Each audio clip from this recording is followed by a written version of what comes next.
The demand for $800 in rent sat on the breakfast table, right beside the coffee I bought myself. My stepmom smiled, like it was simply the adult thing to do, while my father avoided my eyes, knowing he chose the wrong side. What they did not realize was that this house never belonged to them. By the time they figured it out, they would lose the entire narrative they built on my back. My name is Quinn Brooks. I am 29 years old, and for the last 8 months, I have been living back in the old family house in Oak Hollow, North Carolina. Moving back was not a sign of defeat, though my stepmother certainly treated it like one. I had spent my 20s clawing my way up the corporate ladder, living in cramped, overpriced city apartments, until the burnout hit me so hard it felt like a physical wall crushing my chest. I needed a hard reset, a chance to breathe the humid, pine-scented air of my childhood, and a safe harbor to find my footing again. I currently work as a compliance coordinator for North Vale Infrastructure Group. It is a solid, demanding job with a steady paycheck, one that affords me a comfortable and independent life. But recently, nearly every spare dollar of that paycheck has been siphoned away, carefully diverted into a savings account dedicated to replacing the sagging roof over our heads and covering the endless stream of maintenance costs this aging property constantly demands. It was a Sunday morning, the kind of quiet, sunlit morning that usually promised a few hours of absolute peace. I was sitting at the worn oak kitchen table, nursing a cup of black coffee I had brewed myself, mapping out my budget for the upcoming week. The kitchen smelled of freshly roasted beans and the faint citrus scent of the floor cleaner I had bought and used just 2 days prior. The fragile tranquility shattered the exact moment Vanessa Hale, my stepmother, glided into the room. Vanessa never just walked. She made calculated entrances. She wore a pristine silk robe, her hair perfectly styled even at 8 in the morning, and carried a practiced smile that never quite reached her cold, assessing eyes. In her manicured hand, she held a single sheet of freshly printed paper. Without a word of greeting, she slid it across the smooth wood of the table until it rested directly over my budget planner. At the top, in bold, clinical font, it read, Household Contribution Agreement. "Good morning, Quinn," Vanessa said, her voice dripping with the kind of saccharine, manufactured politeness you reserve for a difficult customer at a high-end boutique. "Your father and I had a very long talk last night. We feel it is time we establish some healthy boundaries and fair expectations regarding your continued living situation with us." I stared down at the paper. My eyes immediately bypassed the opening paragraphs and caught on a specific, isolated line item near the bottom of the page. $800 a month. $800, I repeated, my voice dropping an octave, dead and flat, devoid of the massive shock that was currently paralyzing my chest. "It is only fair," Vanessa continued smoothly, brushing an invisible speck of dust from her silk sleeve. "We are all adults living under the same roof now. It is a basic principle of fairness and maturity. Utilities, groceries, the general wear and tear on the property. We simply cannot be expected to shoulder the entire financial burden of an extra adult in the household anymore."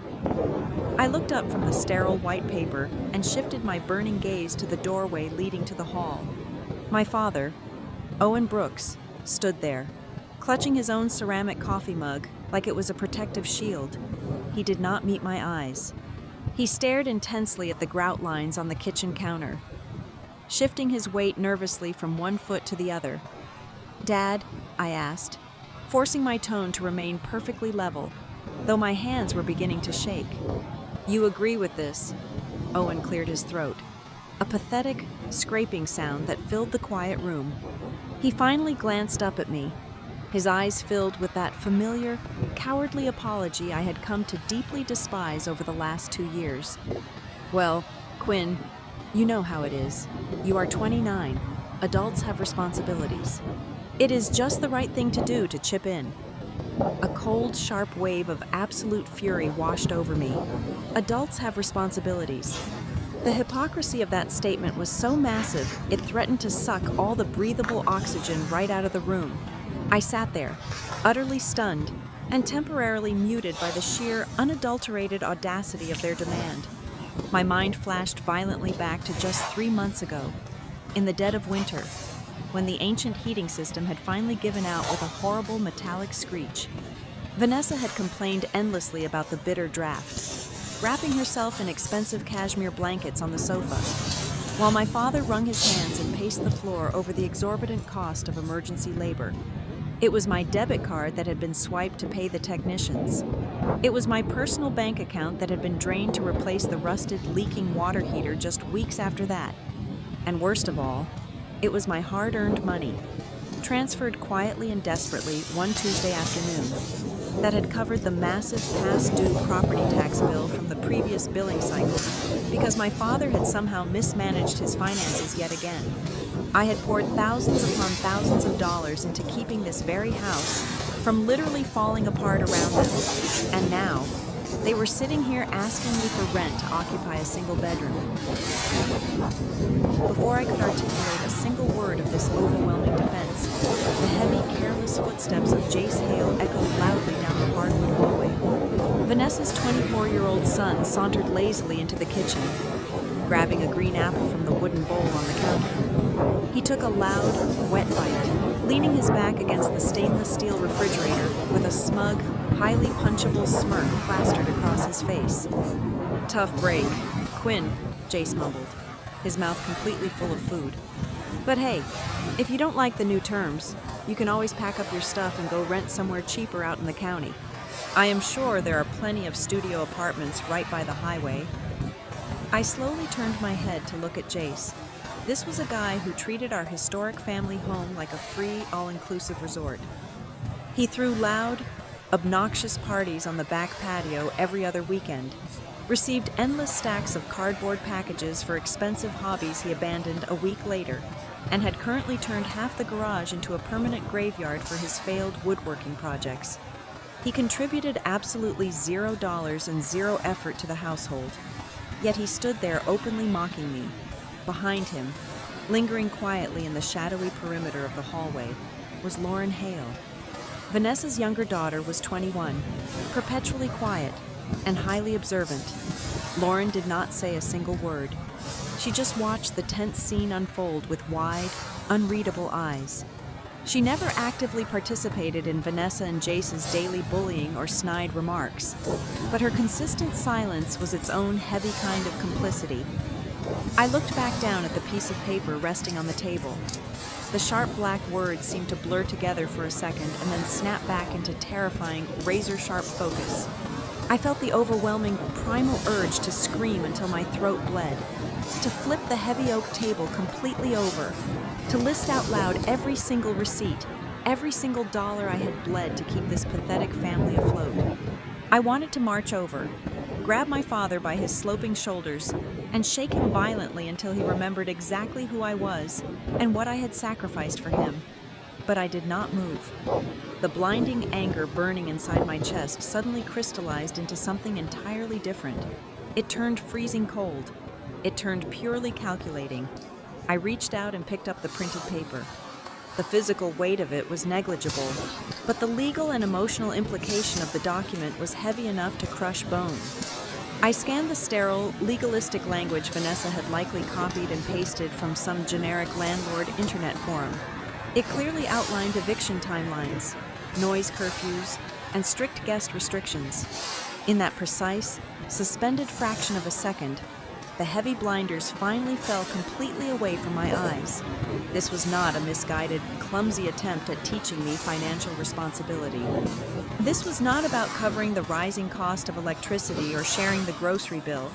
This was not just toxic, blended family dynamics or petty, cliché stepmother jealousy. This was a highly strategic, premeditated maneuver. Vanessa was purposefully establishing a formal paper trail. If I picked up a pen and signed this document, I would officially and legally categorize myself as a tenant in the eyes of the law. A tenant can be served with papers. A tenant can be formally evicted. A tenant has absolutely no inherent claim to the physical property.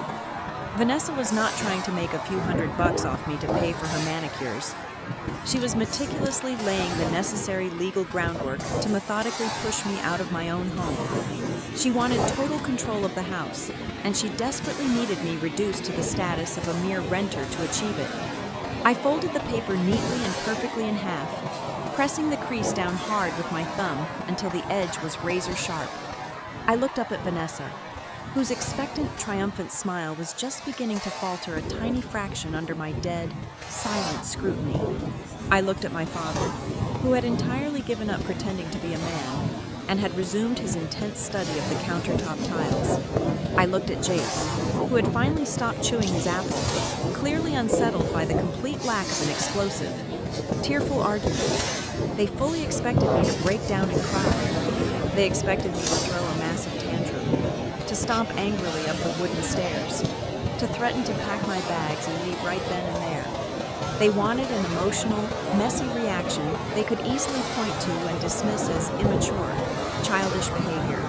Instead, I calmly tucked the folded agreement deep into the front pocket of my knitted cardigan.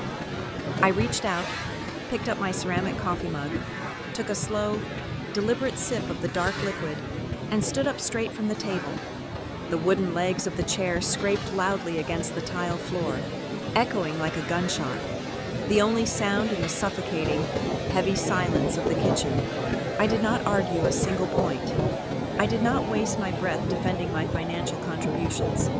I simply turned and walked out of the room, carrying the ridiculous $800 demand right there in my pocket, fully aware that the brutal war for my childhood home had just officially begun, and they had absolutely no idea who they were fighting. I walked up the hardwood stairs, my hand sliding along the smooth, dark mahogany banister. Every single creak under my feet was a familiar syllable in a language only I seemed to remember. This house was never just a piece of real estate. It was a physical manifestation of my mother, Mara Brooks. The property had originally belonged to my maternal grandparents, a sprawling, slightly eccentric Victorian build that had fallen into severe disrepair by the time my mother inherited it. She did not just move in, she resurrected it. I have vivid, sun-drenched memories of being 7 years old, watching my mother meticulously strip layers of ugly, peeling wallpaper from the hallway, her face smudged with plaster and sweat. She spent 3 entire summers restoring the original stained glass window in the foyer and hunted down salvaged antique brass fixtures to replace the cheap plastic ones a previous tenant had installed. She breathed her own vibrant, unrelenting soul into these wooden bones. When her heart finally gave out due to a sudden, catastrophic complication, the vibrant pulse of the house seemed to flatline right alongside her. I was completely unmoored, but my father, Owen, was entirely destroyed. He folded into himself, becoming a hollow, shuffling ghost of the man who used to help my mother plant hydrangeas in the front yard. I honestly thought the sheer weight of the grief would swallow him whole. Yet, barely 14 months after we buried my mother, Vanessa arrived.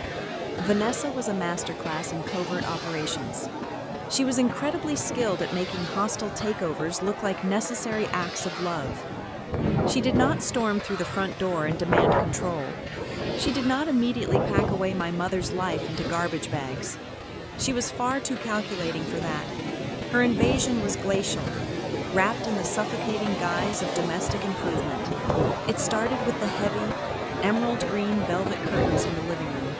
My mother loved them because they kept the winter draft out. Vanessa casually mentioned one Tuesday evening that they felt overwhelmingly oppressive. Within 48 hours, they were replaced with sterile, blindingly white linen blinds.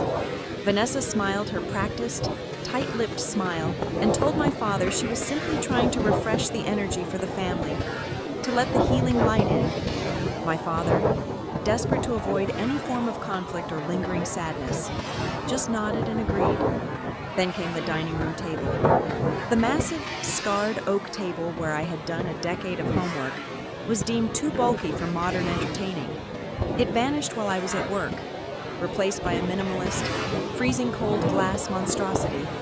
Room by room, the warm, Tuscan terracotta tones my mother had painstakingly painted were smothered under endless coats of a surgical, pale gray that Vanessa referred to as modern slate.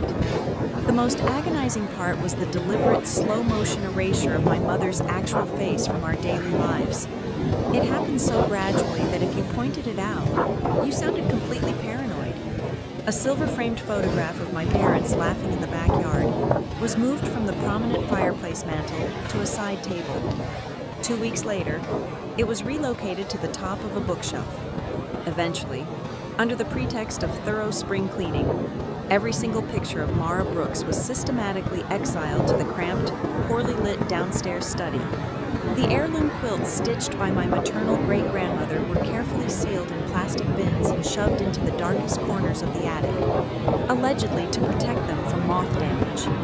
Before the end of her second year in the house, every single domestic decision, from the brand of dish soap sitting by the sink to the landscaping service we used, had to clear Vanessa's invisible, ironclad checkpoint.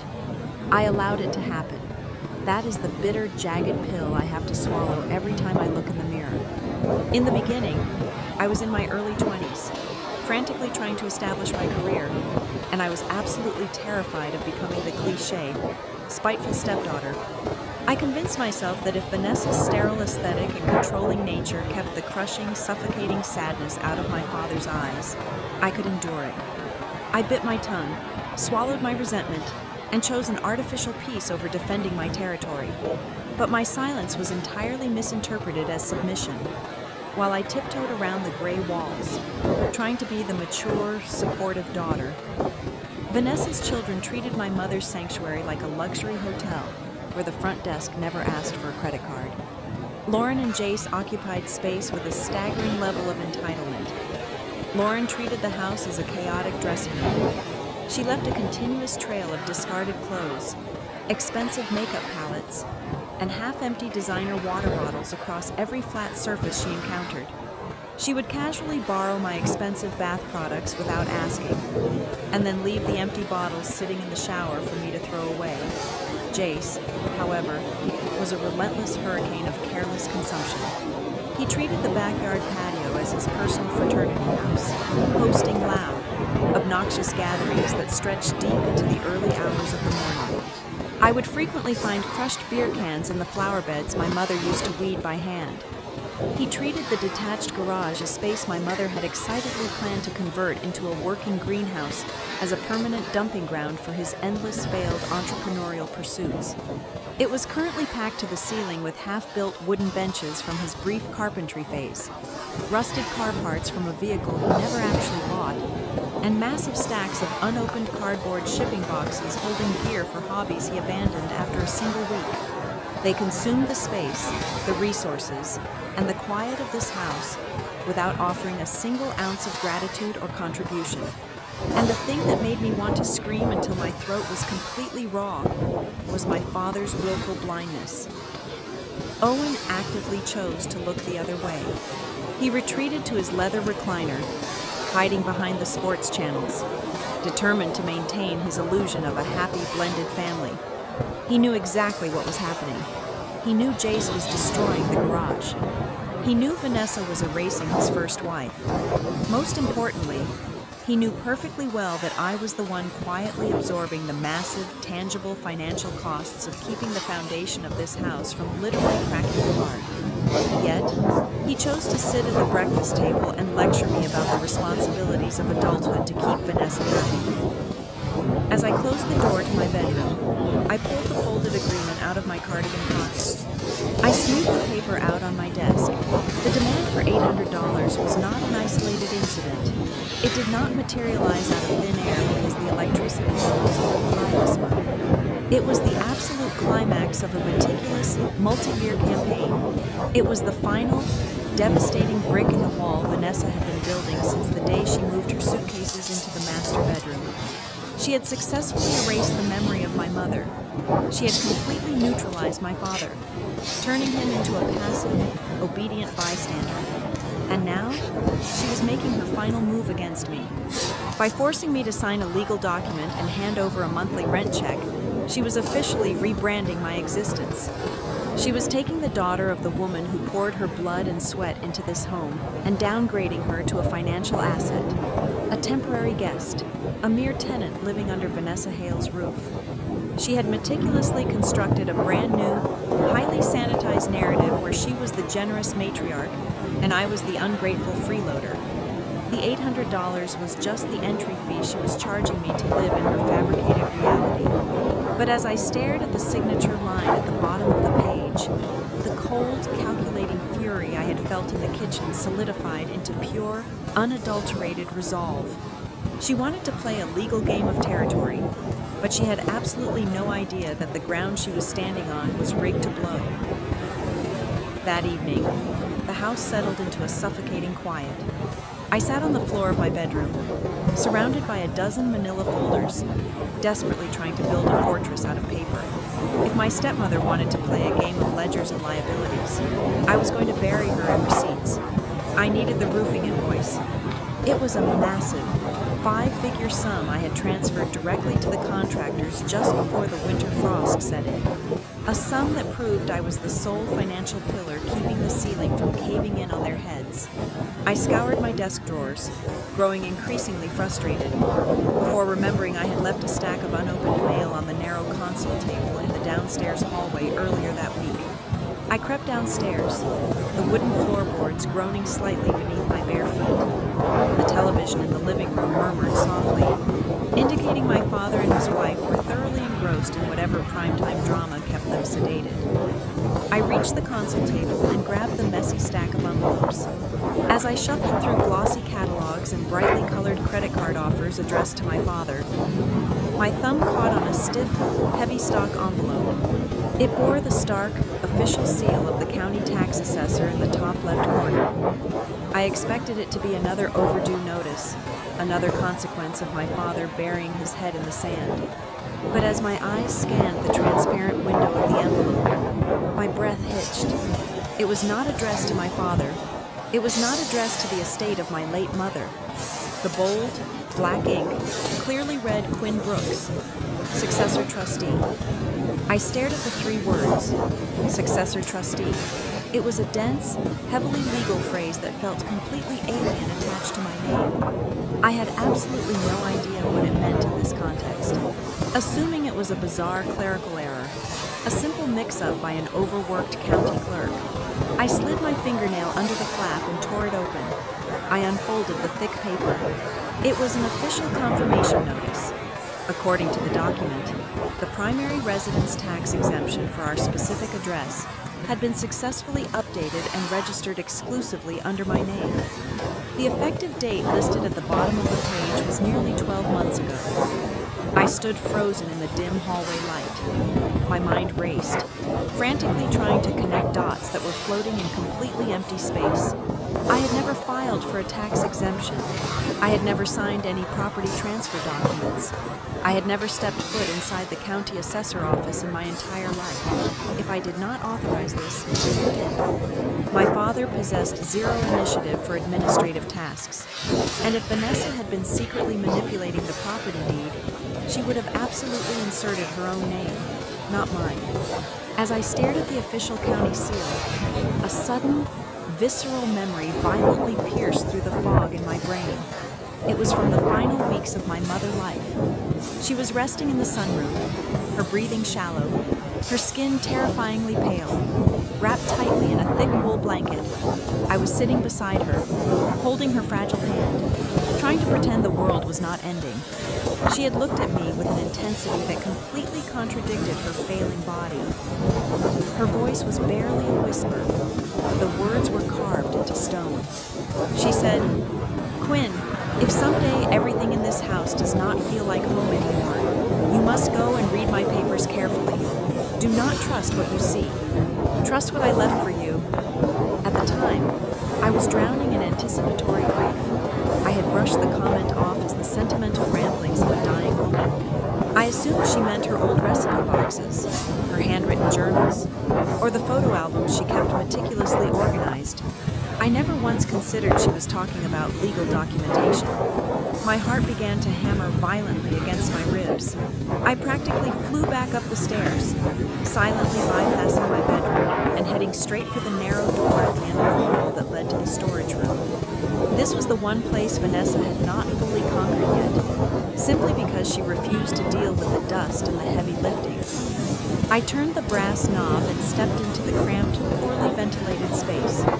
The air smelled of old cedar, dried lavender, and years of undisturbed dust. I pulled the single string hanging from the ceiling, illuminating the room with a weak, yellow bulb. I pushed past my forgotten golf clubs and several plastic bins of winter coats until I reached the very back corner. There, sitting quietly under a canvas drop cloth, was my heavy wooden trunk. I dropped to my knees, the hard floor biting into my skin, and unlatched the oxidized brass locks. The hinges squealed a sharp protest as I pushed the heavy lid open. The trunk was filled with the tangible remnants of Mara Brooks. Neatly folded linen dresses, small velvet boxes containing costume jewelry, and stacks of greeting cards bound by rubber bands. I began to dig. I carefully removed layer after layer of fabric and memory, my hands trembling slightly. I reached the flat, wooden bottom of the trunk. There was nothing but a floral fabric lining. Panic began to bubble in my throat. Had Vanessa found it?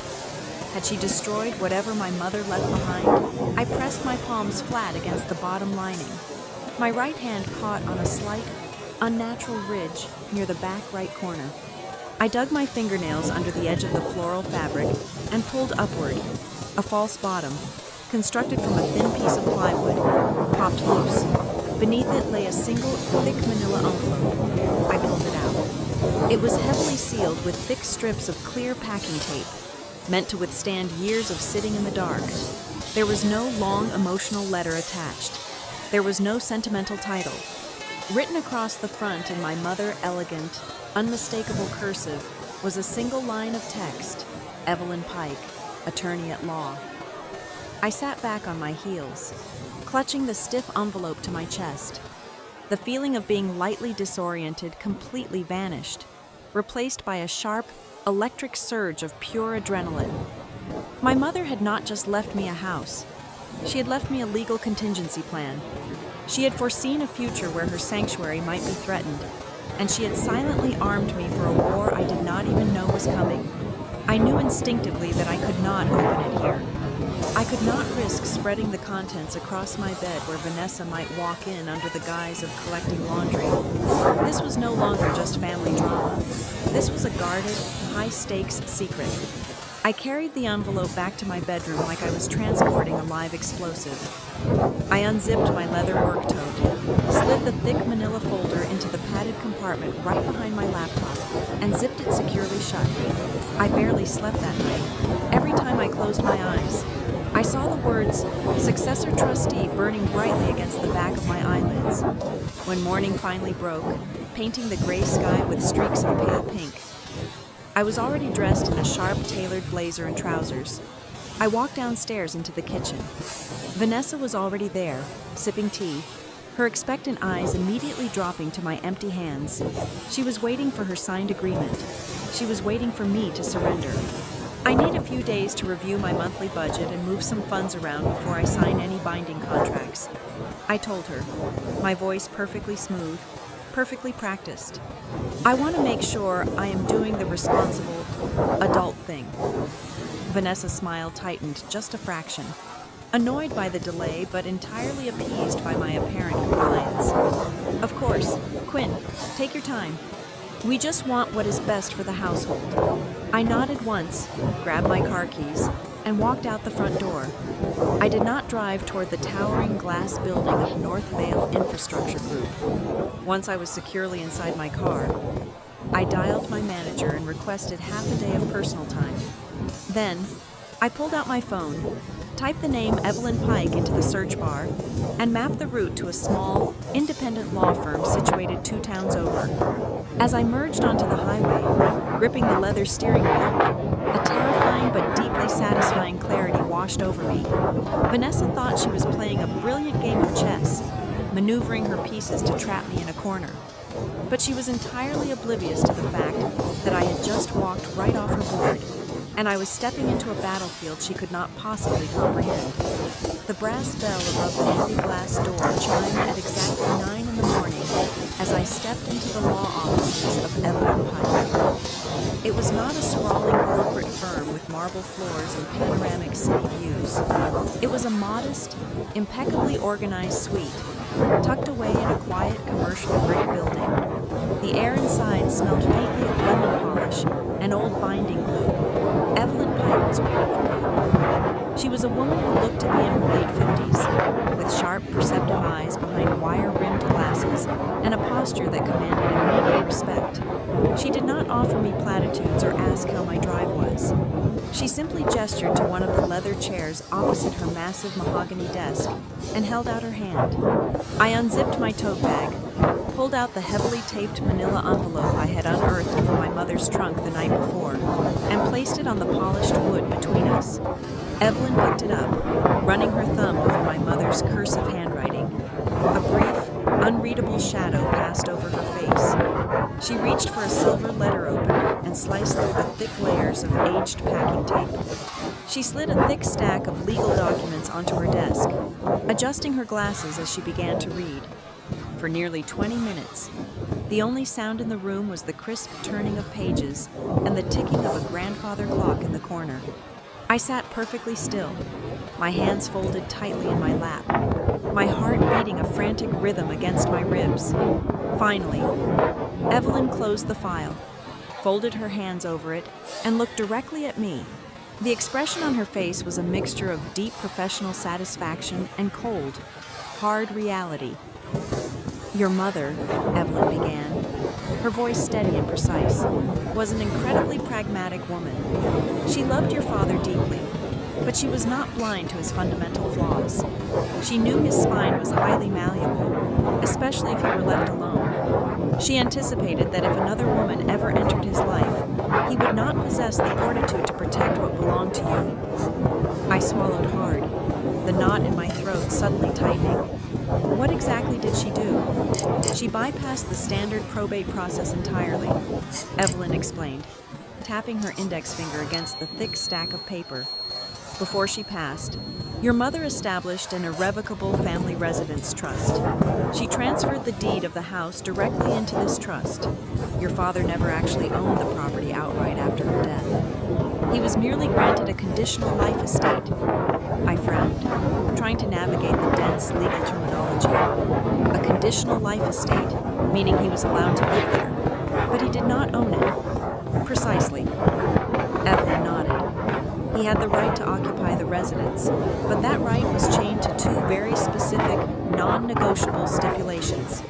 First, he was strictly prohibited from using the property as collateral for any loans, mortgages, or lines of credit. Second, his right of residence would automatically terminate the moment he remarried. The words hit me with the force of a physical blow. The air rushed out of my lungs. I sat back in the leather chair, my mind struggling to process the sheer magnitude of what she was telling me. "He remarried," I whispered, my voice barely audible in the quiet office. "He married Vanessa almost 2 years ago."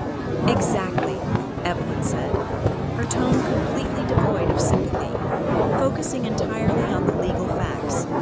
"The moment that marriage certificate was filed with the county, your father violated the primary condition of the trust. The legal mechanism is called an automatic trigger. The second he said his vows to Vanessa Hale, his life estate evaporated. The beneficial ownership of the property transferred seamlessly and entirely to the successor trustee. Me," I stated, the realization finally anchoring itself in my mind. "You," Evelyn confirmed. "You are the sole legal owner of that house. Quinn, you have been for nearly 2 years. The reason you did not know, and the reason you only just received that tax notification, is due to the catastrophic administrative backlog at the county clerk's office. It took them over 18 months to process the trust trigger and update the tax rules. But the delay in paperwork does not change the legal reality. The house is yours. 100%. A strange, dizzying mixture of profound relief and overwhelming sorrow washed over me. My mother had protected me from the grave. She had built an invisible, impenetrable fortress around my inheritance, knowing my father would eventually compromise it. But as the initial shock subsided, a new, far more terrifying question emerged.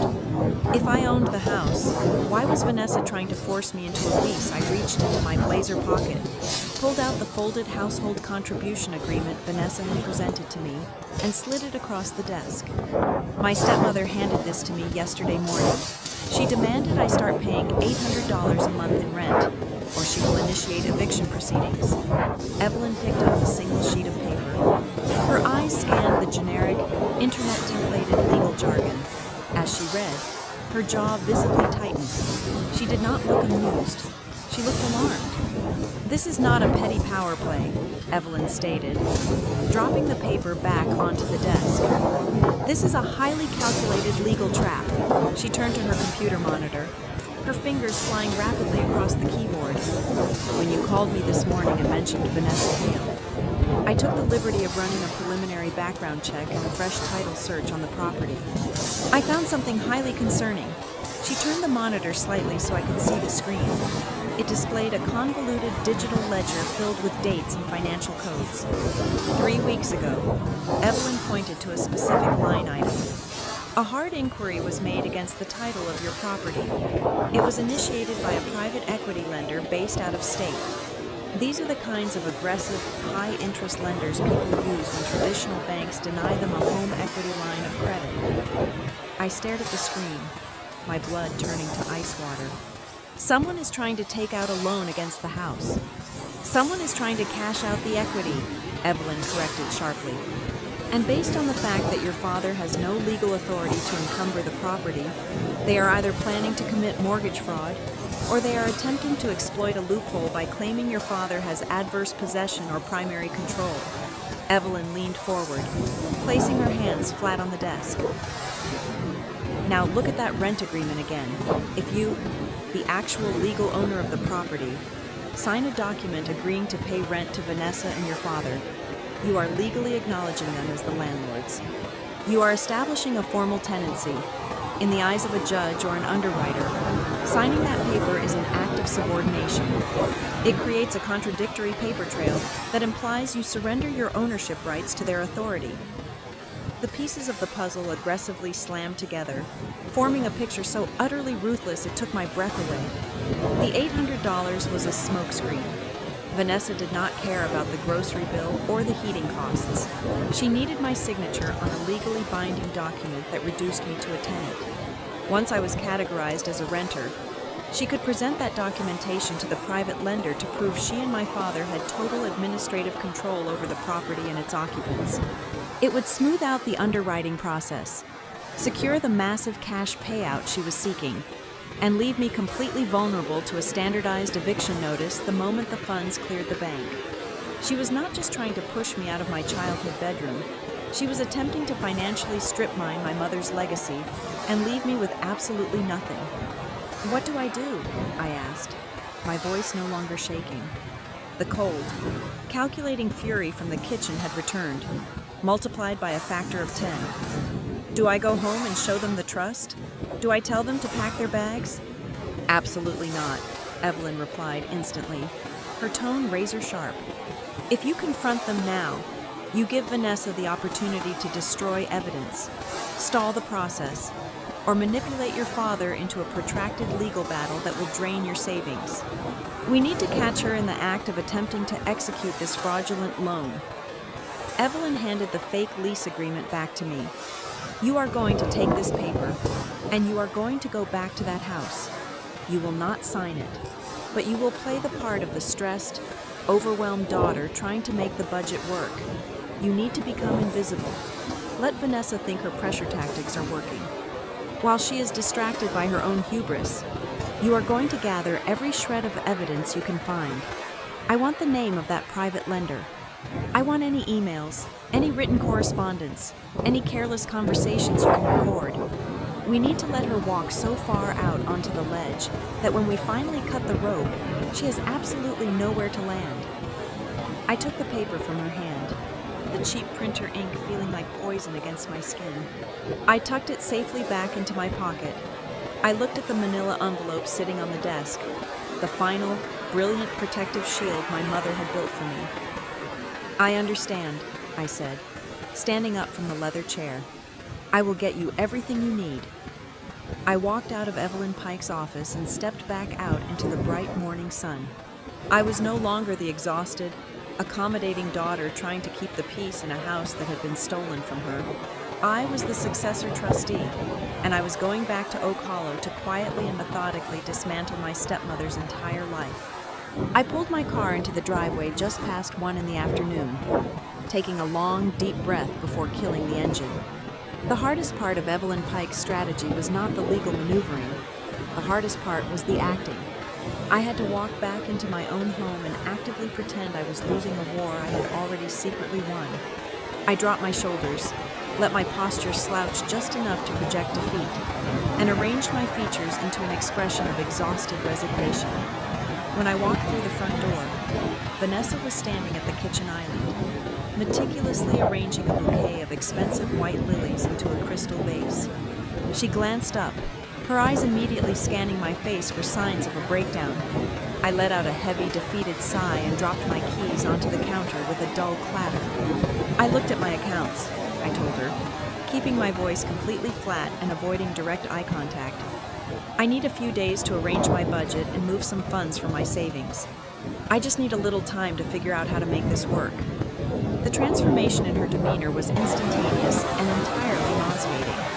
The cold, assessing glare vanished, replaced by a radiant, maternal warmth that made my skin crawl. She genuinely believed her pressure campaign had successfully broken my spirit. "Oh, sweetie," Vanessa cooed, rounding the kitchen island to place a gentle, entirely unearned hand on my arm. "I know this is a difficult transition. Growing up is never easy. Your father and I just want to see you thrive independently. Tell you what, if you sign the agreement today, I am willing to be flexible. We can defer your payment for the first month. You can have an extra 30 days to get your finances in order, completely rent-free." It was a brilliant manipulative trap. She was offering me a fake financial concession to secure the one thing she actually needed my signature on a legally binding tenancy document. "I appreciate that," I murmured, forcing a weak smile. "But you know how I am with paperwork. I just want to read through the whole packet in my room tonight, so I understand the utility breakdowns before I sign anything." Vanessa hesitated for a fraction of a second, her eyes narrowing slightly, but her overconfidence quickly won out. "Of course," she said smoothly, sliding the thick stack of stapled papers across the marble counter. "Take your time. Just have it on my desk by Wednesday morning." I took the packet, thanked her softly, and walked up the stairs. The moment my bedroom door clicked shut, the pathetic, defeated posture evaporated. I locked the door, spread the documents out across my duvet, and pulled out my phone. I opened a scanner application and began photographing every single page, making sure the resolution was high enough to capture every tiny, treacherous word. As I read through the document, a specific addendum buried on page 6 caught my attention. It was titled Occupancy Parameters. According to this section, my signature would formally restrict my right of use entirely to the west bedroom and the shared common areas. It explicitly stated I held no administrative or financial interest in the property itself. Vanessa had not just downloaded a standard lease. She had specifically tailored this document to legally classify me as a mere room boarder. The next morning, I arrived at the corporate offices of North Vale Infrastructure Group an hour early. I bypassed my own desk and headed straight for the risk management division on the fourth floor. I needed an expert who dealt with contracts and liabilities every single day. I found David, a senior risk analyst I frequently collaborated with, already nursing his second cup of coffee. I handed him a printed copy of Vanessa's agreement, with the names and the address carefully redacted with a black marker. "David, if you were looking at this from a liability standpoint, what exactly is the purpose of a document like this?" David pushed his glasses up his nose and scanned the pages, his eyes jumping rapidly across the dense paragraphs. Well, it is a tenancy agreement, obviously, but the phrasing here in Section 4 is highly specific. It is an estoppel certificate. Explain that to me like I do not work in risk management, I said, pulling up a chair beside his desk. When someone applies for a massive residential loan, like a secondary mortgage or a home equity line of credit, the underwriting bank needs absolute certainty about who occupies the property, David explained, tapping his pen against the paper. If the bank ever has to foreclose, they do not want to fight a messy legal battle with an undisclosed tenant who claims they have ownership rights or a long-term lease. This specific document forces the occupant to legally state, on the record, that they are only a renter and that their rights are entirely subordinate to the bank's lien. Whoever drafted this is preparing to borrow a massive amount of money against the property. A cold chill washed down my spine. Evelyn had been absolutely right. Vanessa was prepping the house for a massive cash extraction. I thanked David, took my papers back, and spent the rest of my shift finalizing my own quiet preparations. That evening, the house was unusually quiet. My father was attending a late dinner for his local Rotary Club, and Jace was out with his friends. I was walking down the upstairs hallway, carrying a basket of folded laundry, when I heard Vanessa's voice drifting from the slightly ajar door of the master suite. I froze, pressing my back flat against the wall, holding my breath. I understand the timeline, Vanessa was saying, her tone hushed but laced with an undeniable, frantic excitement. The appraisal came back more than high enough. We have hundreds of thousands in equity just sitting there doing nothing. I just need the girl to sign the final occupancy waiver, and it is entirely finished. You will have the complete file by tomorrow. There was a brief pause as she listened to the person on the other end of the line. No, there will not be any pushback. Vanessa laughed, a dry, dismissive sound. She is dragging her feet about the budget, but she is terrified of being kicked out. I gave her a small grace period to make her feel like she won a negotiation. Once the funds are fully dispersed before the end of the month, we give her a standard 60 days notice to vacate, and we have our peace and quiet back. My hands gripped the edges of the plastic laundry basket so hard, my knuckles turned entirely white. She was completely ruthless. The sheer arrogance of her plan was breathtaking. She was going to steal the value of my mother's home, hand me an eviction notice, and throw me out onto the street the moment the bank wire cleared. I quietly retreated to my bedroom, closing the door without making a single sound. As I set the laundry down, my phone vibrated in my pocket. I pulled it out and saw a text message illuminating the screen. It was from Lauren. Lauren and I rarely communicated directly. She usually floated through the house like a ghost, observing the chaos but never participating. I opened the message, my brow furrowing in confusion. The text read, "You should check her browser history on the kitchen tablet. Mom has been touring commercial real estate spaces downtown all week. She keeps bragging to her friends on the phone about opening a boutique wellness studio this summer. She told her business partner she finally secured the cash for the commercial lease deposit." I stared at the glowing screen for a long time. The final, missing piece of the puzzle violently snapped into place. Vanessa was not merely trying to secure a retirement fund or pay off credit card debt. She was trying to fund her own vanity business venture. She wanted to be a prominent, wealthy business owner in town, and she was perfectly willing to use my childhood home as her personal automated teller machine to finance that delusion. Lauren, perhaps disgusted by the sheer scale of her mother's greed, or perhaps just tired of the suffocating tension in the house, had finally decided to hand me the murder weapon. I sat down on the edge of my bed, staring at the blank wall opposite me. If I had discovered this a week ago, I would have stormed into the master bedroom, screaming at the top of my lungs. I would have thrown the lease in her face and demanded she leave my property immediately. But as I sat there, absorbing the full, ugly scope of her betrayal, I felt no urge to yell. I felt no urge to cry. I felt a profound, dangerous calm settle deep into my bones. In wars of attrition, the loudest person in the room is rarely the victor. The winner is the one who understands the power of silence. The winner is the one who steps back, offers their opponent a shovel, and patiently waits while they dig their own grave deep enough that they can never, ever climb back out. Vanessa thought she had me completely backed into a corner, clutching my fake budget and begging for extra time. She was so blinded by her impending payday that she had no idea the ground beneath her feet had already vanished. I typed a quick, 2-word reply to Lauren. Thank you. Then, I opened a new message to Evelyn Pike. I have the motive. I know the timeline. Tell me exactly what we need to do next. It was approaching midnight, and the heavy silence of the old house was thick enough to choke on. I was sitting cross-legged on my bed, the faint blue light from my laptop screen casting long, distorted shadows against the floral wallpaper. I was busy organizing the digital files I had compiled for Evelyn Pike, creating a meticulous, encrypted timeline of every single financial manipulation my stepmother had executed over the past 2 years. My eyes were burning from exhaustion, but my mind was completely wired, running through every possible legal permutation of the upcoming battle. Then, a sudden, sharp rap at my bedroom door shattered the quiet. It was not a tentative, polite knock. It was an urgent, demanding sound. I immediately slammed my laptop shut, shoved it under my pillow, and stood up. I tied my robe tightly around my waist, my heart suddenly hammering against my ribs. I did not expect anyone to be awake, let alone seeking me out at this hour. I turned the brass lock and pulled the door open just a few inches. Jace was standing in the dim hallway. He was not wearing his usual smug, arrogant grin.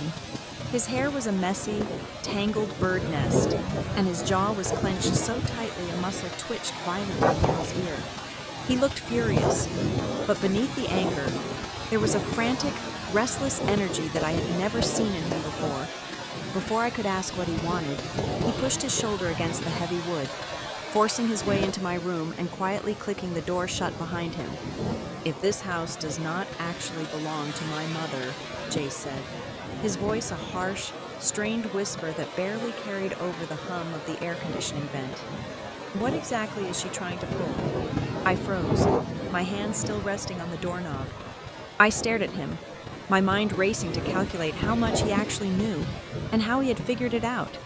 I had not uttered a single word about the family trust to anyone within these walls. But Jace was not entirely stupid. He was just profoundly lazy. Why would you ask me that? I replied, keeping my tone perfectly neutral, giving nothing away. Jace ran a hand through his messy hair and began to pace the narrow strip of carpet at the foot of my bed. Because I am not an idiot, Quinn. I was standing in the kitchen yesterday when that slick financial broker came by to drop off some paperwork. I heard him ask my mother why the primary title holder was not listed on the preliminary application. She practically shoved him out the back door before he could finish the sentence.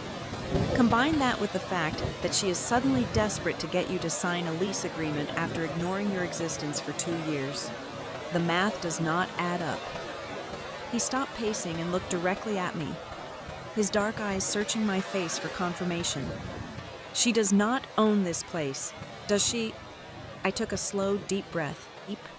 Evelyn had explicitly warned me not to reveal my hand too early. I could not tell Jace about the trust, the conditional life estate, or the fact that my mother had legally checkmated Vanessa from the grave. But I also recognized a massive strategic opportunity standing right in front of me. Jace was a crack in Vanessa's foundation. If I played this correctly, I could pry that crack wide open. Your mother, I said carefully, choosing every single word with absolute precision, is attempting to secure a massive amount of cash by using a property she has absolutely no legal right to leverage.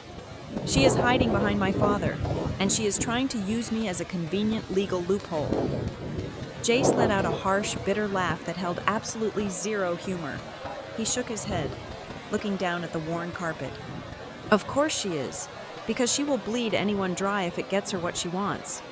The raw venom in his voice caught me entirely off guard. Jace had always been Vanessa's golden child, the beneficiary of her endless excuses and financial bailouts. But right now, he looked like a man who had just discovered his own parachute was packed with heavy rocks. What did she do to you? "Jace?" I asked, dropping my defensive posture just a fraction.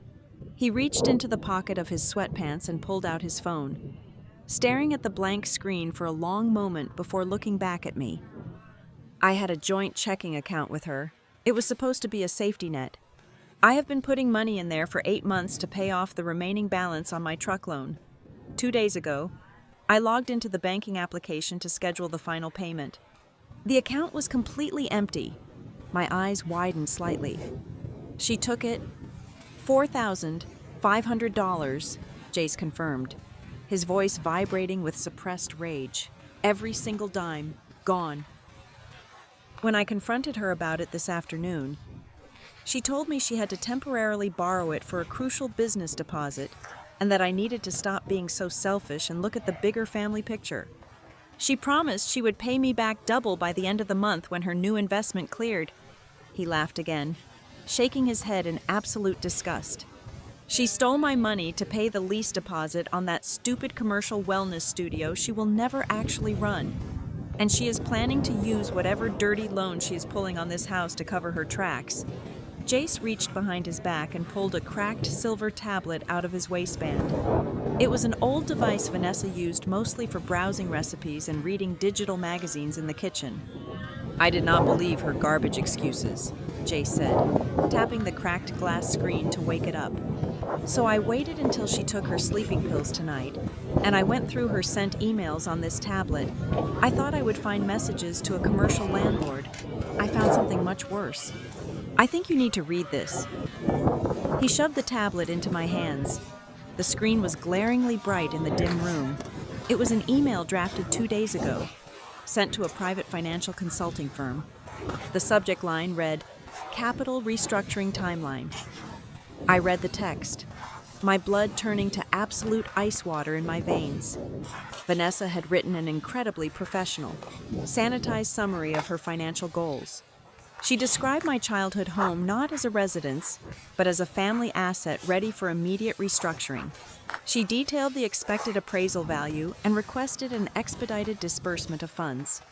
But it was the final paragraph that made the breath completely stall in my lungs.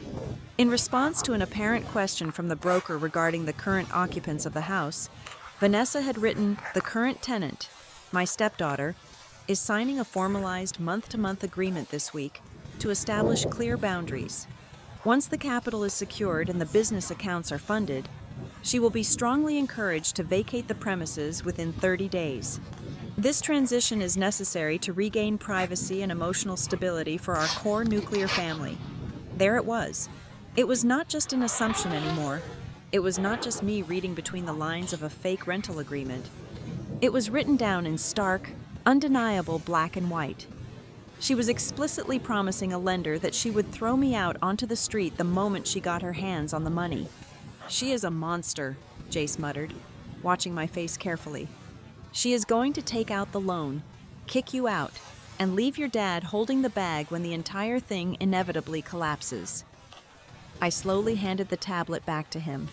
My hands were perfectly steady, but inside, a dangerous white-hot fire was roaring to life. The confirmation was exactly what I needed. It was the absolute proof of premeditated fraud and malicious intent. "I need a copy of that email," I told him, my voice dangerously calm. "Forward it to my personal address right now. Then you need to delete it from your sent folder so she does not know you forwarded it." Jace did not hesitate. His fingers flew across the cracked screen, tapping out my address. A second later, my phone vibrated on the bedside table. He locked the tablet and looked up at me. "I am not doing this because we are family, Quinn," Jace said, his tone turning hard and entirely pragmatic. "I am doing this because she crossed a line, and I am not going down with her sinking ship. You have your proof. Burn her down. Do whatever you have to do. But when the dust settles, you leave my name out of the crossfire. We were never in this room together." He did not wait for my response. He turned around, opened the door, and slipped silently back into the dark hallway, leaving me standing alone in the center of the room. I walked over to my phone and opened the forwarded email. I took 3 separate screenshots of the message and immediately uploaded them to a secure cloud server. The dynamic between Jace and me had not magically transformed into sibling affection. It was a cold, calculated transaction between two people who realized they were being hunted by the exact same predator. He was protecting his own skin, and I was securing my ammunition. I had the motive. I had the intent. I had the written confession, but I knew better than to strike now. An email was incredibly damaging, but Vanessa could still try to spin it, claiming it was just an out-of-context brainstorming session. I could not give her a single inch of maneuvering room. I needed to wait for her to sit down at the closing table. I needed her to physically sign her name on a fraudulent loan document. I needed the final, undeniable action that would trap her completely. I turned off the bedside lamp, plunging the room into total darkness, and for the first time in weeks, I smiled. The trap was fully set, and my stepmother was walking blindly right into the steel jaws. The summons came on a Thursday evening. Vanessa did not just call me downstairs for a meal. She orchestrated an event. She sent a formal text message to my phone, stating we were having a sit-down family dinner at exactly 7 o'clock to finally resolve our lingering household tensions like mature adults. When I descended the stairs and walked into the dining room, the suffocating atmosphere instantly confirmed my suspicions. This was not a dinner. This was a carefully staged ambush. The freezing cold glass table Vanessa had purchased to replace my mother's oak heirloom was set with her best china. My father sat at the head of the table, his shoulders slumped, nursing a glass of dark red wine. Jace was slouched in his seat, refusing to make eye contact with me, intensely focused on the rim of his water glass. Lauren sat perfectly still, her hands folded neatly in her lap. But it was the fifth person at the table who made my blood run entirely cold. Sitting directly next to Vanessa was a man I had never seen before. He wore a sharp, slightly too tight navy blue suit and an artificial, blindingly white smile. A thick brown leather briefcase rested on the floor right beside his expensive leather shoes. "Quinn, darling," Vanessa beamed, her voice echoing loudly in the tense room. "Please, take a seat. I would like you to meet Marcus. He is a financial consultant, a dear friend of the family. I asked him to join us tonight to offer some objective, professional mediation regarding our little housing dispute." I did not say a word. I walked over to the only empty chair left at the table. Placed squarely in the center of my ceramic dinner plate were 2 freshly printed, stapled document packets. The top page of the first packet was a formalized residential lease agreement. The second was a comprehensive utility contribution addendum. Lying perfectly parallel to the papers was a heavy silver ballpoint pen. I sat down, keeping my hands resting lightly on my thighs, completely ignoring the papers and the pen. "Now," Vanessa began, clasping her hands together and resting her elbows on the glass table. She looked around the room, making sure she had her captive audience. "I know transitions are difficult, but your father and I have spoken extensively with Marcus here about the long-term financial health of our family. We simply cannot continue operating under this vague, open-ended arrangement. It breeds resentment. It halts progress." She turned her gaze to my father, giving him a sharp, expectant nod. It was his cue to read the script she had undoubtedly drilled into his head for the past 48 hours. Owen cleared his throat, shifting uncomfortably in his chair. He finally looked at me, and the absolute weakness in his eyes made my stomach violently churn. "Quinn, you have to understand where we are coming from. You are a 29-year-old woman with a successful career. We love having you here, but holding on to the past is not healthy for any of us. You tracking every single dime you spend on a broken heater or a leaking pipe is just creating a toxic environment. Vanessa is right.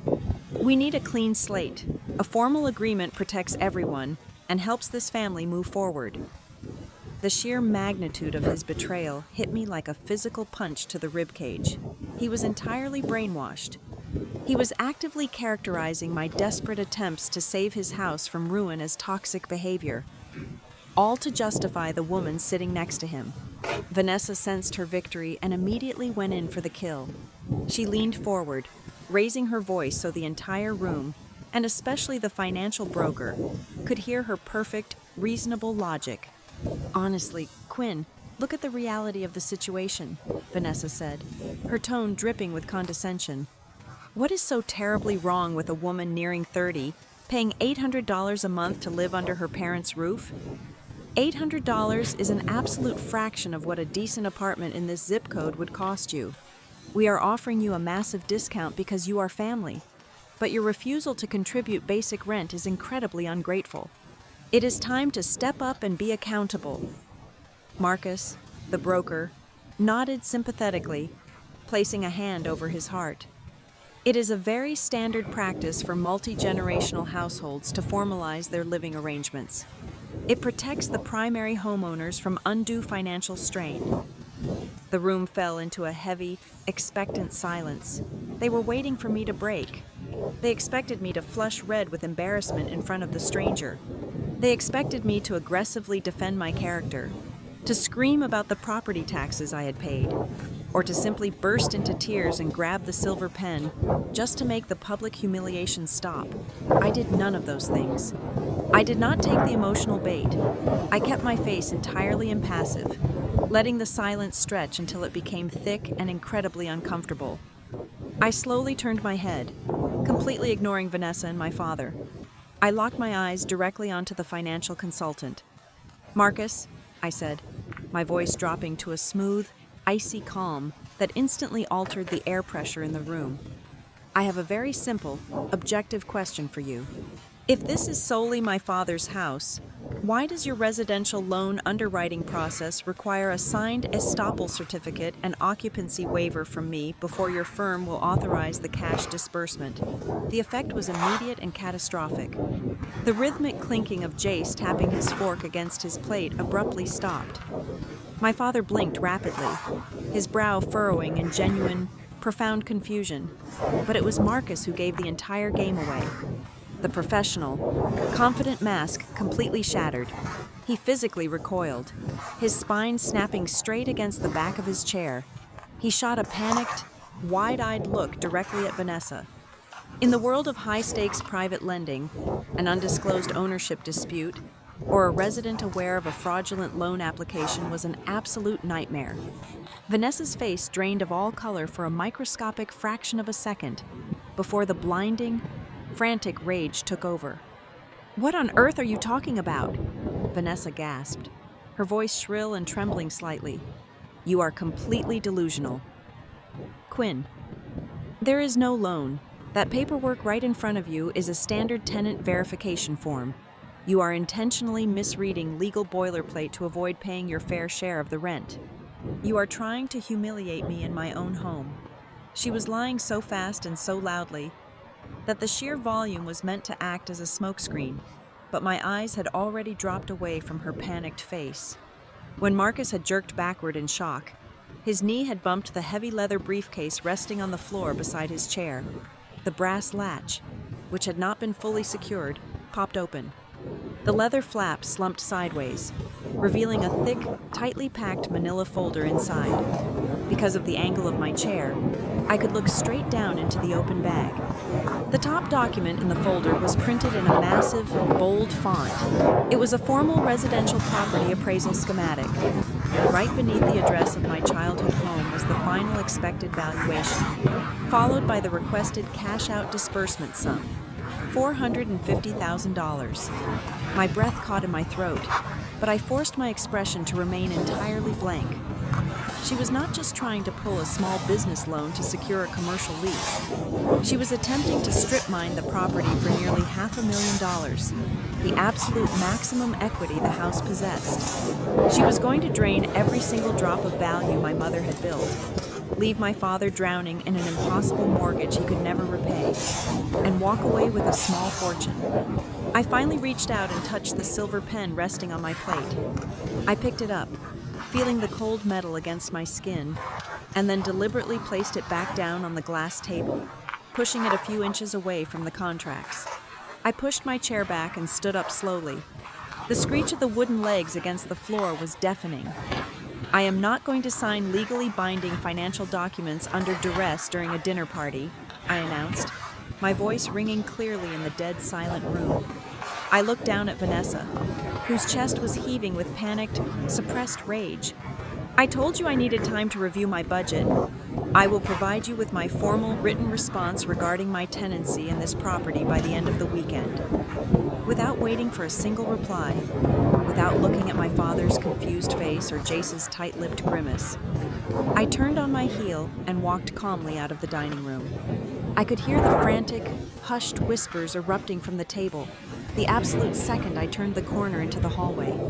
Vanessa was undoubtedly trying to do damage control, desperately trying to convince Marcus that I was just a bitter, paranoid child lashing out. She fully believed she had successfully pushed me to the absolute edge of the cliff, forcing me to either sign away my rights or pack my bags by Sunday.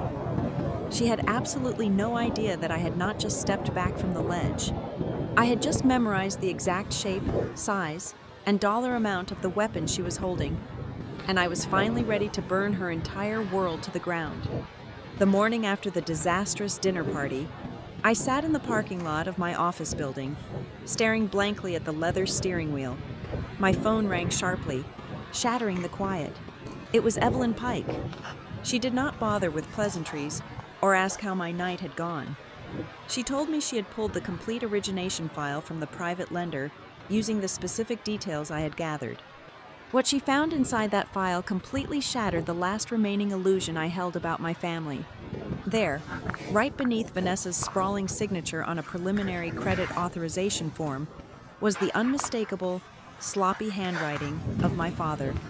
Evelyn explained that while Vanessa was the primary applicant attempting to leverage the property, the underwriting process required the current occupant of record to authorize the background credit pull.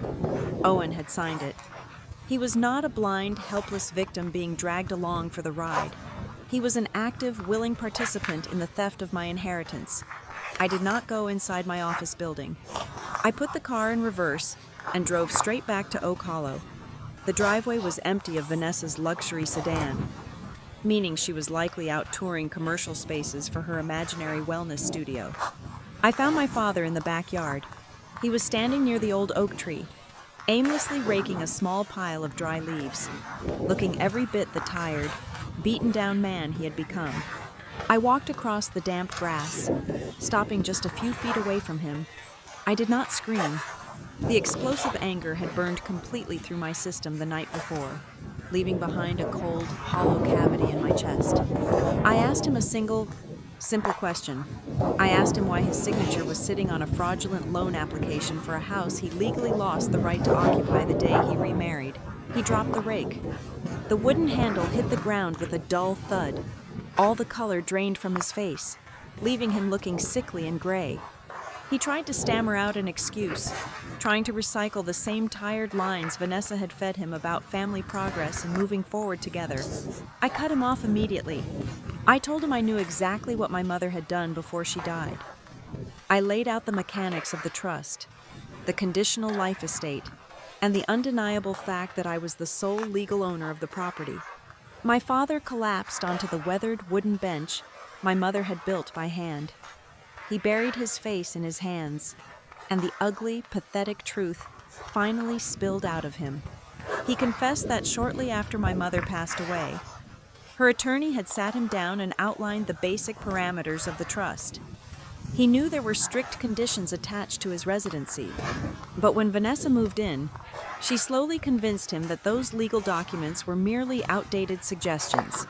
She told him that interpreting the trust literally would only create unnecessary friction in their new marriage.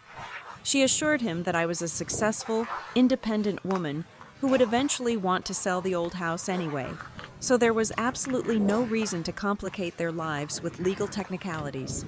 But that was only half of the betrayal. As my father sat there crying, the rest of the poison slowly seeped out. 2 years ago, desperate to prove he could provide for his new, demanding wife, he had quietly invested heavily in a dilapidated rental property 3 towns over. He thought he could flip it for a massive profit. Instead, the foundation cracked, the contractors walked out, and he was left drowning in a staggering amount of personal debt. Tens of thousands of dollars were accumulating terrifying interest every single month. Vanessa found out about the failed investment 6 months ago. Instead of leaving him, she used his sheer terror of bankruptcy to completely leash him. She promised him that this new private loan against our family home would magically solve everything. It would wipe out his secret debt, completely fund her boutique business venture, and secure their future. All he had to do was look the other way, sign a few preliminary papers, and help her convince me to sign a fake residential lease so the underwriters would not ask any difficult questions. Looking down at the man sobbing on the bench, the pain I felt had absolutely nothing to do with money or real estate. If Vanessa was a parasite, she was at least a predictable one. She acted entirely according to her greedy nature. But this man was my father. He was the person supposed to protect me.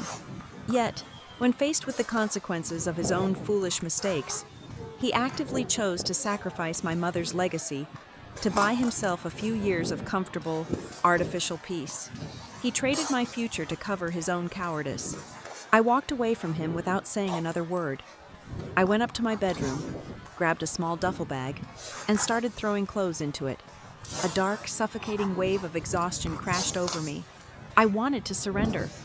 I wanted to call Evelyn, tell her to put the house on the market, pay off his pathetic debt, and disappear to another state. Fighting this war suddenly felt incredibly dirty and entirely pointless. What was the value of keeping a house if the family inside it was completely rotten? I drove straight to Evelyn Pike's office to instruct her to begin the sale proceedings. When I walked into her quiet suite and collapsed into the leather chair, I did not even try to hide my tears. I told her everything I had just learned. I told her I was completely done fighting a battle that was tearing my soul apart. Evelyn listened in absolute silence. She did not offer me a tissue. She did not offer me pity. Instead, she unlocked the bottom drawer of her massive mahogany desk. She reached inside and pulled out a small, silver flash drive attached to a frayed blue velvet ribbon. She placed it squarely on the desk in front of me. She told me my mother had handed her this drive exactly 1 week before she passed. Mara had given Evelyn one very specific, non-negotiable instruction regarding its delivery. The drive was only to be given to me if there ever came a day when the house was put on the bargaining table to satisfy someone else's greed. Evelyn stood up, ushered me into her empty conference room, and booted up a secure laptop. She plugged the small silver drive into the port, opened the single video file stored on it, and quietly left the room, closing the heavy glass door securely behind her. The screen flickered, and suddenly, I was looking at my mother. It was recorded in the sunroom, the bright morning light catching the gold flecks in her tired eyes. She looked incredibly frail, her skin pale against her bright floral scarf, but her posture was entirely unyielding. "Quinn," my mother's voice filled the quiet room, sounding exactly the way I remembered it. "If you are watching this, it means the walls of this house are being threatened. It means someone is trying to convince you that this property is just bricks and timber, something to be traded away or leveraged to fix a mistake." She took a slow, rattling breath, looking directly into the camera lens. "I did not spend years restoring this place just to create a financial asset. I built a fortress for you. The world is incredibly hard, Quinn. It will demand everything you have. I wanted you to always have one absolute certainty. A place where nobody can ever demand rent. A place where nobody can ever tell you to leave. A solid piece of the earth that belongs entirely to you." Her expression hardened, a fierce, protective fire burning in her eyes. "Do not let anyone turn your sanctuary into a tool to pay off their own debts. Do not let anyone convince you that protecting what is yours makes you a cruel person. You hold the line. Quinn, you fight for your home. You make them leave." The video ended, cutting to a stark black screen. I sat in the silent conference room for a very long time, staring at my own faint reflection in the dark monitor. The crushing, suffocating exhaustion that had almost defeated me an hour ago was completely gone. The short recording did not magically fix the broken relationship with my father. It did not make the impending legal battle any less brutal, but it gave me the one exact thing I was desperately missing: It gave me permission. I closed the laptop, pulled the silver drive from the port, and gripped it tightly in my fist. I was no longer afraid of being called heartless or vindictive. The time for playing defense was officially over. The sun was already dipping below the tree line, casting long, bruised shadows across my bedroom floor, when the softest knock I had ever heard sounded at my door. I did not even have time to stand up before the handle turned. Lauren slipped inside, closing the heavy wood behind her with agonizing care. She looked terrified, her pale hands twisting the fabric of her oversized sweater. For 2 years, she had been a ghost in this house, but tonight, she was the messenger bringing the final countdown. "She booked it," Lauren whispered, her voice trembling so violently I could barely make out the words. "Tomorrow morning, 10 o'clock, they are signing the final disbursement papers at the private lender office downtown." I sat perfectly still on the edge of my bed. The timeline had abruptly accelerated. Vanessa was rushing the finish line. "She has a whole story prepared for the underwriter," Lauren continued, her words tumbling out in a frantic rush. I heard her rehearsing it in the bathroom. "She is going to claim you are a disgruntled, long-term tenant who refuses to pay fair market value, and that she and your dad need this capital to restructure the property and force you out. She is painting you as a hostile boarder taking advantage of their kindness." Before I could even process the sheer audacity of that fabricated narrative, my phone vibrated loudly on the nightstand. The screen lit up with a new email notification. The sender was Vanessa Hale. The subject line was stark, aggressive, an entirely legally focused official notice to vacate within 30 days. I opened the message. It was a cold, boilerplate eviction threat. It stated that due to my failure to sign the household contribution agreement and my continued refusal to pay the required $800, my informal tenancy was being officially terminated. It was the ultimate provocation. As if on cue, the heavy, electronic chime of the downstairs security system echoed through the floorboards. I walked past Lauren, stepped out into the hallway, and looked down the stairs. The digital keypad by the front door was glowing a solid, angry red, armed. I walked quickly down the stairs and pressed my standard 4-digit code. The screen flashed an error message. Access denied. I turned and walked toward the side door leading to the detached garage. I turned the deadbolt, but the secondary electronic lock refused to budge. The code had been entirely wiped. Vanessa was locking me inside and cutting off my access to the outside world. She was trying to trigger a massive, hysterical meltdown.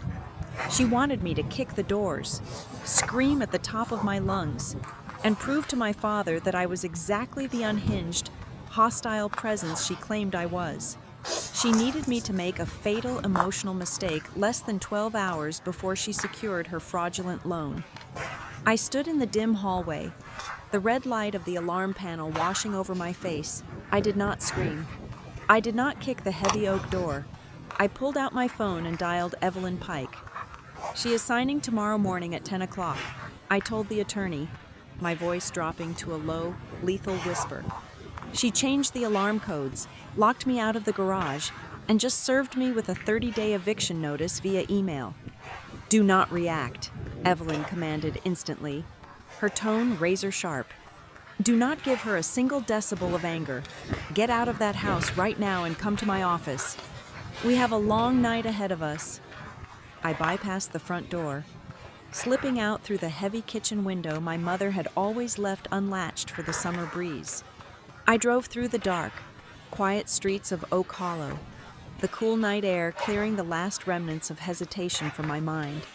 When I arrived at the law firm, Evelyn was already waiting, her large mahogany desk buried under stacks of county records. We did not waste a single second. While Vanessa slept soundly, dreaming of her massive cash payout, Evelyn and I systematically dismantled her future. We electronically filed a rush confirmation of ownership with the county clerk, officially logging the transfer of the deed strictly into my name as the successor trustee. We drafted a severe, legally binding notice of dispute and attached it directly to the property title, making it impossible for any legitimate underwriter to ignore. Finally, we prepared a formal cease and desist warning directed specifically at the private lending firm, outlining the exact nature of the attempted mortgage fraud. It was nearly 2 in the morning when I finally crawled back through the kitchen window of my house. The silence inside was oppressive, thick with the anticipation of the coming dawn. As I crept up the stairs, my phone buzzed in my pocket. It was a text message from Jace. There was no greeting, just a single audio file attachment. I stepped into my bedroom, locked the door, and put in my wireless earbuds. I pressed play. There were a few seconds of muffled rustling, and then Vanessa's voice came through, sharp and arrogant. "I just need to lock the girl into a tenant role by tomorrow," she was saying, clearly speaking to someone on the phone.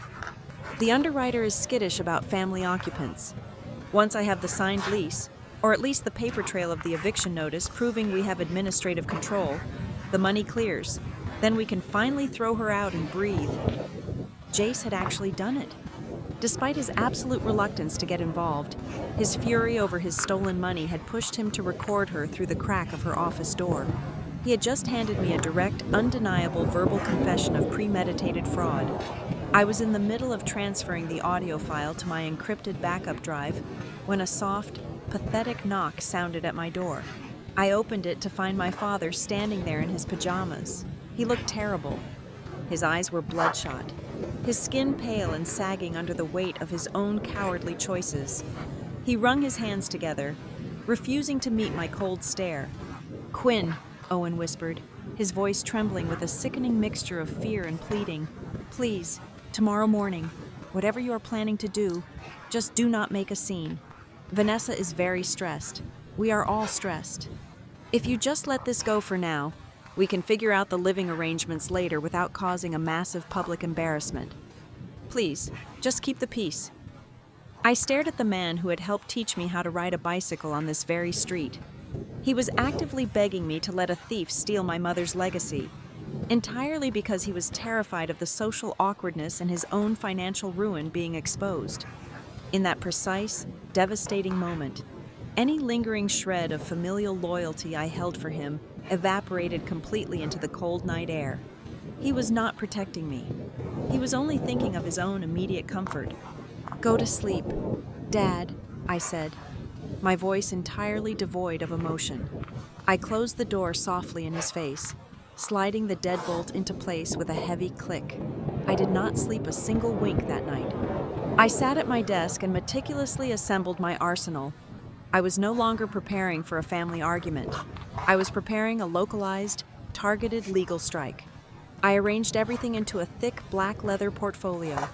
The certified copy of the irrevocable trust, the county tax records proving my ownership, the stack of receipts for the roof and the water heater I had paid for, the printed emails exposing her business scheme, the digital recorder containing the audio file from Jace, and finally, the silver flash drive carrying my mother's absolute command to hold the line.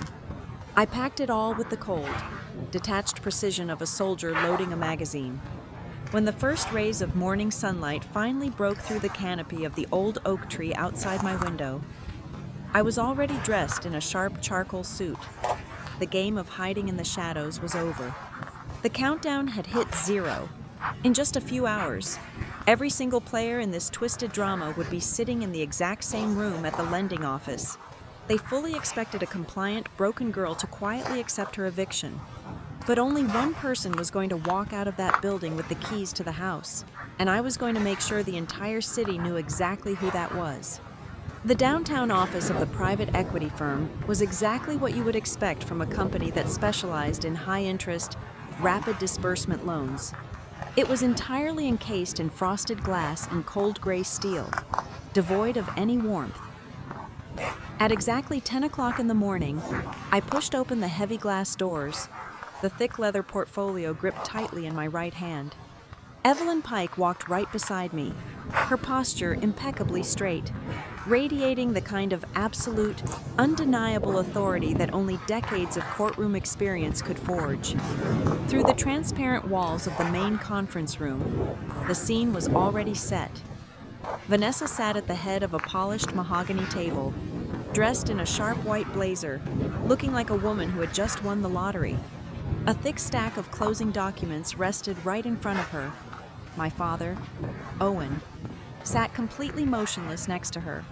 His skin was the color of old parchment, his eyes fixed firmly on his own tightly clasped hands. Across from them sat Marcus, the financial broker from the dinner party, along with a senior underwriting officer. Evelyn did not bother knocking. She simply turned the silver handle and pushed the conference room door wide open. The conversation inside abruptly died. Vanessa's head snapped up, her triumphant smile freezing instantly on her face. Her eyes darted from me to Evelyn, and a flash of genuine, unfiltered panic crossed her perfectly manicured features. My father physically flinched, shrinking even further into his leather chair. "Excuse me," the senior underwriter said, standing up with a frown of severe confusion. "We are in the middle of a private closing. You cannot be in here." Evelyn walked straight to the center of the table and dropped her heavy leather briefcase onto the polished wood with a resounding thud. "Actually, we are the only people who have the legal right to be in this room. My name is Evelyn Pike. I represent Quinn Brooks, the sole legal owner and successor trustee of the property you are currently attempting to encumber." Marcus the broker dropped his expensive pen. It clattered loudly against the table. Vanessa immediately jumped to her feet, her chair scraping harshly against the floor. "This is completely absurd. She is my stepdaughter. She is a disgruntled tenant who is currently facing a 30-day eviction notice because she refuses to pay her rent.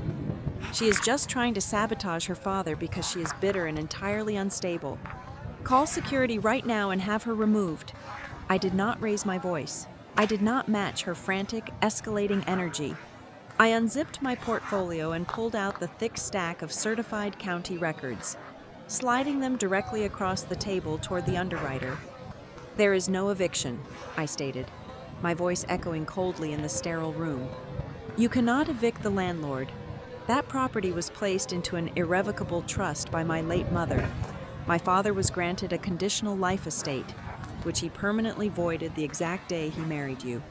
The deed legally transferred to me nearly 2 years ago. I am the sole owner of record, and I have formally flagged the title for dispute as of 2 o'clock this morning." The underwriter snatched the documents, his eyes scanning the raised county seals and the highlighted legal clauses. As he read, his expression morphed from annoyance to absolute, unadulterated horror. In his line of work, facilitating a loan on a contested title without the primary owner consent was not just a mistake. It was a career-ending federal crime. "Owen," Marcus hissed, his face turning an alarming shade of purple. "You signed the preliminary disclosure stating you had unencumbered occupancy rights. What is this?" My father opened his mouth, but only a pathetic, dry rasp came out. He looked entirely destroyed. Vanessa slammed her hands flat on the table, desperately trying to salvage her sinking ship. "She is manipulating the paperwork. She has been living with us for months, eating our food, using our utilities, and hiding these documents to launch a malicious attack on our family. This is just a petty, vindictive revenge scheme." I reached into my portfolio and pulled out the fake lease agreement she had tried to force me to sign, placing it neatly next to the trust documents. "This is the household contribution agreement my stepmother presented to me on Sunday," I told the room, looking directly at the panicked underwriter. "She demanded $800 a month. But if you read the occupancy parameters on page 6, you will see it is actually an estoppel certificate designed entirely to strip my legal rights and classify me as a subordinate renter, clearing the way for this exact fraudulent loan." I did not stop there. I pulled out my phone, connected it to the small Bluetooth speaker I had brought in my bag, and pressed play. The audio file Jace had sent me the night before filled the silent room. Vanessa's arrogant voice echoed off the glass walls. "Crystal clear. I just need to lock the girl into a tenant role by tomorrow. The underwriter is skittish about family occupants. Once I have the signed lease, or at least the paper trail of the eviction notice proving we have administrative control, the money clears, then we can finally throw her out and breathe." When the recording ended, the silence in the room was absolute and suffocating. Marcus frantically began sweeping the closing documents off the table and shoving them back into his briefcase. "This file is completely dead," he practically shouted, backing away from Vanessa as if she were radioactive. "We are entirely done here. I am legally obligated to forward this entire application to the Internal Fraud Division. Do not ever contact my office again." The underwriter nodded in rigid agreement, grabbing his laptop and storming out of the room without another word. Vanessa stood frozen, her chest heaving, the entire foundation of her fabricated reality crumbling around her feet. All her calculated lectures about fairness, family responsibility, and adult boundaries had been utterly pulverized by cold, hard evidence. She had lost the $450,000. She had lost her imaginary wellness studio. But worst of all, her mask had been ripped off in public. I turned my attention to the man sitting beside her. I opened my laptop, turned the screen toward my father, and hit the spacebar. My mother face appeared, her voice soft but filled with an unyielding iron will. "Do not let anyone turn your sanctuary into a tool to pay off their own debts. Do not let anyone convince you that protecting what is yours makes you a cruel person. You hold the line. Quinn, you fight for your home. You make them leave." My father finally broke, the dam holding back 2 years of cowardice and guilt, completely shattered. He buried his face in his hands and sobbed, a loud, agonizing sound that tore through the sterile office. He was forced to watch the woman he had loved, the woman who had built that home with her own bare hands, look directly at him and condemn his betrayal from beyond the grave.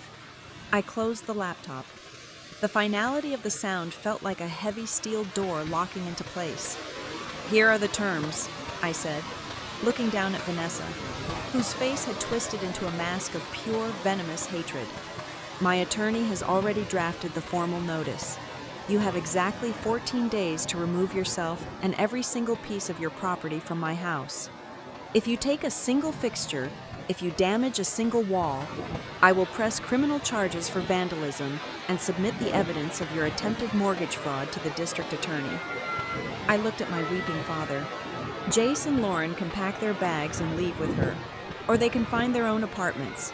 I do not care. As for you, Dad, you are no longer the master of that house. If you want to stay, you will sign a highly restrictive, month-to-month residency agreement. You will be a guest under my roof, and I am only offering you that because my mother would not want to see you entirely homeless. But the absolute second you break a single rule, you are gone too." Vanessa did not scream. She did not argue. There was absolutely nothing left to say. She grabbed her designer handbag, shot me a look of pure, unadulterated poison, and marched out of the conference room, leaving my father weeping alone at the massive mahogany table. The fallout was swift and incredibly quiet. The house emptied out over the next 2 weeks like a lung finally exhaling toxic air. Lauren packed her chaotic wardrobe and moved into a cramped apartment with a college friend. Jace, true to his word, took the remnants of his failed woodworking projects and vanished to another state to figure out his own life, entirely cutting ties with his mother after the theft of his truck money. My father stayed. He signed the agreement Evelyn drafted without reading a single word. He moved into the small guest bedroom down the hall. He stopped trying to dictate the rules. He started tending to the backyard garden again, quietly pulling weeds around my mother hydrangeas, living as a quiet ghost in a house that had mercifully given him a second chance. The heavy, suffocating gray paint was slowly covered up. I brought the heirloom quilts back down from the attic and placed my mother photographs right back on the living room mantel where they belonged. The house finally breathed again. A month later, I sat at the antique oak desk in my mother-old downstairs study. I opened the bottom drawer, which now served as the filing cabinet for my permanent property records and the finalized trust documents. I reached into my pocket and pulled out the original, neatly folded household contribution agreement Vanessa had handed me on that Sunday morning. I looked at the bold print demanding $800 a month. I did not throw it in the trash. I slipped it into a clear plastic sleeve and placed it right at the very front of the legal drawer. It was a twisted, pathetic souvenir.